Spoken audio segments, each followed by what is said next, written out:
And here we are at 7:07 a.m., and as promised, we have the ladies from LISD here this morning. Jill Berset is the Career and Technical Director at LISD. Good morning, Jill. Good morning. And Nancy Sharp, Communications Director. Nancy and I go back a long way. A long way. Thank you, Dave. Thanks so much for having us, you and Matt, this morning. Well, we've got a lot of exciting things to talk about. For one thing, the last time that Dr. Rollo was on was Election Day, and everyone was voting for this bill for bond the election. Well, what do we call that? Bond election. Securing The bond our election. future bond election. And it passed by a large margin. Just short of 75%. It was a very high passage rate. We are so appreciative to our community for supporting the things we're doing. Of course, the urgency for this was created by the safety and security needs, and so those projects planning is underway, and we are getting architects and contractors and So what are you going to do with all this $1 jillion that you got now? Well, $50 million is going to go towards safety and security, fencing, lighting, video cameras, and then creating what we call secure vestibules. For many of our schools, they were built in the 50s. We had lots of doors, and you walked right into a school hallway where there are classrooms, because that was the mindset then. Now we can't do that anymore, and so we have all the doors locked to schools, and then we're providing a second barrier so that when a person comes through the front door, there's a second set of doors before you have access, and it goes into the office where there are people who are evaluating people coming in, and then before you can be released into hallways where there are classrooms and children. Just the times we live in, it's just an essential thing to do. So for most of our schools, that's going to require quite a bit of remodeling, or some remodeling. It varies based on the school configuration. Yeah, and I'm guessing that when you're talking about security, that's probably expensive remodeling. I mean, a lot of technical construction. It is in doorways, and then technical things as far as release systems so that you can lock down a building very quickly and provide barriers. Breaks everybody's heart that we're in the position now in our society that's a concern, but certainly we're going to do everything we need to do to make sure we keep kiddos safe. Yeah. So that was the big part of the project. We've got some additions we're going to be doing, and then a new school for North Lubbock. 3 very small elementary schools with 200 students or less going to be consolidated into a brand new school. So that's a great opportunity. And then the biggest other thing is the AgriSTEM Center. And Jill is the person who can talk all about AgriSTEM. Yeah, and that's a big deal in this area. Well, we're sitting in the world's biggest cotton patch. So yeah, it's kind of important here. It really is, and we're very excited that we'll be able to provide some lab space for the kids. Right now we have a great farm area, and we need a lot of remodeling there as well. But to have the lab space so that kids can learn and then actually do, because that's really the model for career and technical education, is hands-on application. So we're excited to determine what programs and where the site will be, and everybody in the community seems to be really fired up about it.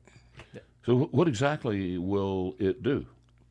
Well, we'll actually take where the ag farm is now. We'll totally redo all of the pens and really a new little small arena where we hold our stock shows. But then we'll have classroom space out there as well. And that's modeled in several different places across the state and nation. And so we want to do maybe vet tech, horticulture, have a greenhouse. So I think, the types of programs that require that lab space will be what we'll look at first. So at the same time, they had the dirt floor arena, I guess, that passed. Is that going to help a lot with your ag program as well? Are y'all going to be able to utilize that? Well, one of the things is right now the county stock show, we have to go out of the county to do because we don't have a facility in Lubbock. So that will give a place for these larger stock shows to happen. And then FFA, those programs do so many things more than just show animals. They do lots of different leadership classes and lots of different opportunities. So that will give a facility for those things to take place and bigger competitions and so forth that right now we can't do. So it will be a benefit to our programs. Okay. Absolutely. I think the thing that, too, about this AgriSTEM, we're going to go to the industry locally and ask them, what are the needs? What are the job skills that you need? United Supermarkets has told us we need to teach students how to cut meat. We have a huge demand for butchers. And if we can train meat cutters we will hire every one of them. So there are so many things like that. It's listening to business, listening to the local industry, and finding out what kind of skill sets do you need, and then how can we create a pipeline of employees. That's what we need to be doing in public education. And Jill works with community members and business every day to try to find out what those needs are and how we can best meet them. Well, and in a place like Lubbock, sometimes it's hard to bring people from outside into a community, but if you're growing people up in that community that can do the things that are needed, that's very important. So, I learned from site selection years and years ago in another job that the site selection committees that are groups that are coming in to look for a place to relocate a business, the first thing they want to know is what's your public school like and what kind of training do you provide for students. And sometimes there was a very well-known industry, high tech, they wanted to know what we were doing to teach children about computers in the 3rd grade. And this was 25 years ago. Mm-hmm. So it's a huge, huge important part of economic development. That what are we doing in public schools? And how are we collaborating with business and industry? And Jill and her advisory committees do a great job. Yeah. Okay. Well, why don't we go ahead and take a break, and then we could come back. We could talk about what y'all have going over at the ATC and some of the expansions and the programs that y'all have over there. We've got some new things we'd love to talk about. Okay, excellent. We'll be right back. And we are back here on KFYO Mornings with Dave King and Matt Martin. It is 7:19 a.m., 26 degrees in the Hub City this morning, and we're talking to, we have LISD in the studio this morning. Now, one of the things we want to talk about, it's something that's near and dear to my heart, is the Byron Martin Center.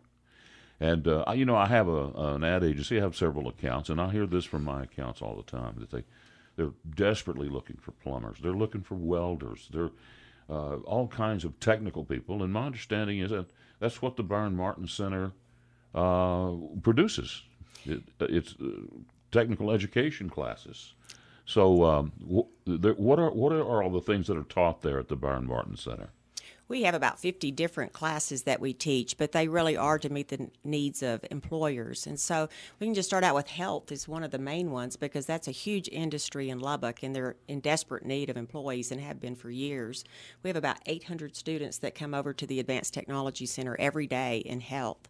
So we do 3 different certifications.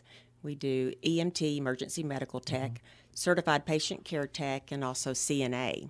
And so we're really excited. We've just done a brand new lab with the assistance really from the community, has provided funding for this. But it's state of the art. We were able to get the responsive mannequins so that the kids really are working with a responsive patient. We also did a little ambulance simulator, so our EMT students have a realistic hands-on experience there as well. Yeah. We updated our welding lab. I think we have the very best welding lab in the state, maybe in the nation, for a high school and maybe even for a community college. 36 welding booths. All of our students are getting industry certifications in all of these programs. We started a law enforcement program because, again, there's a big need for that.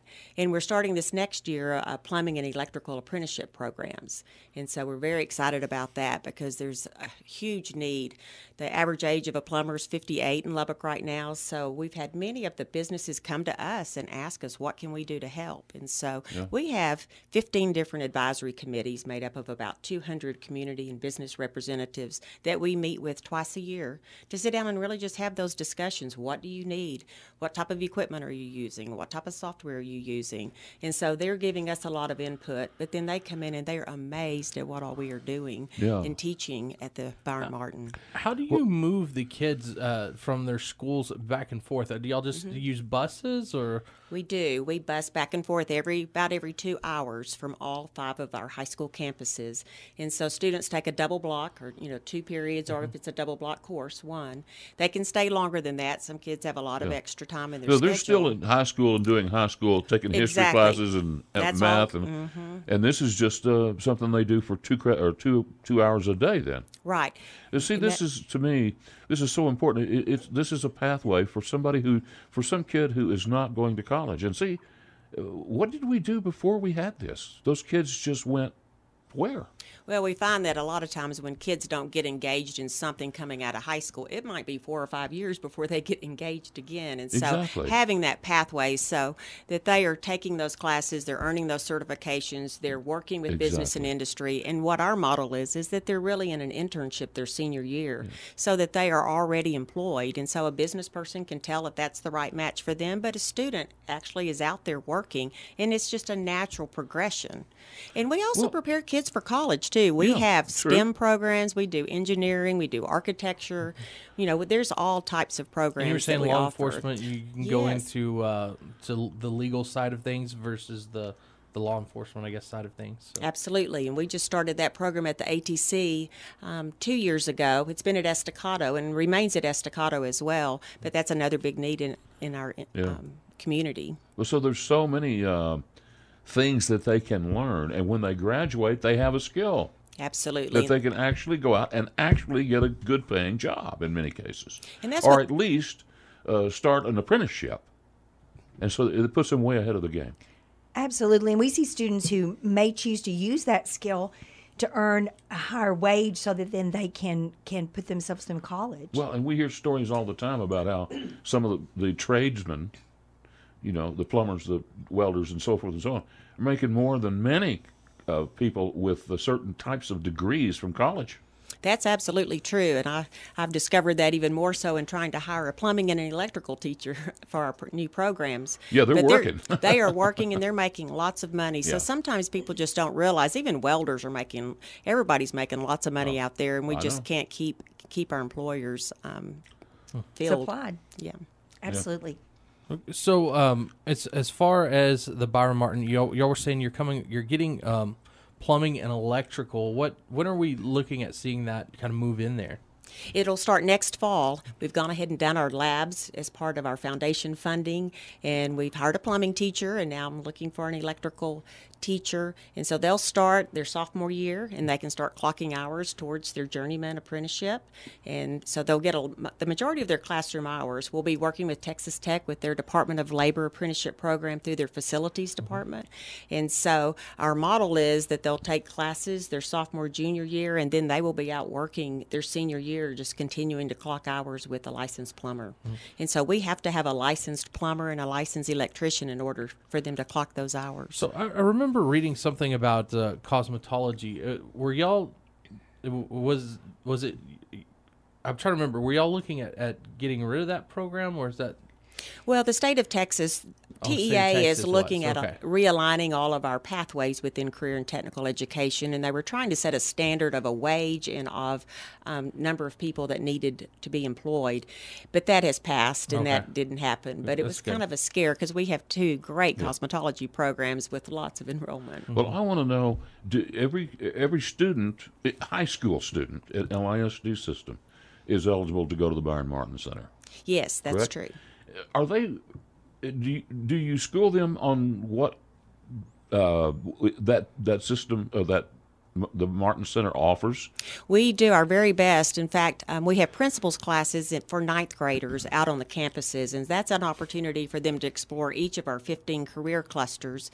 And so last week and then this week, next week, we're bringing all of the kids over from those principals classes, and they get to come and tour and really see what's going on at the ATC. Because in the trade and industrial areas, they'll get in there sometimes and they love automotive. But then when they see welding, they're like, oh, I didn't know you had welding. So Yeah. we bring them in, and now they get to see all of the programs beforehand. And we also, for our middle school students, they get an opportunity to tour as well. So one thing we were talking about before the show, me and Dave, we were wondering, is there any, do y'all have limited space in each of your classrooms, or does everybody have an opportunity to go? Do y'all take applications? How do they get into these programs?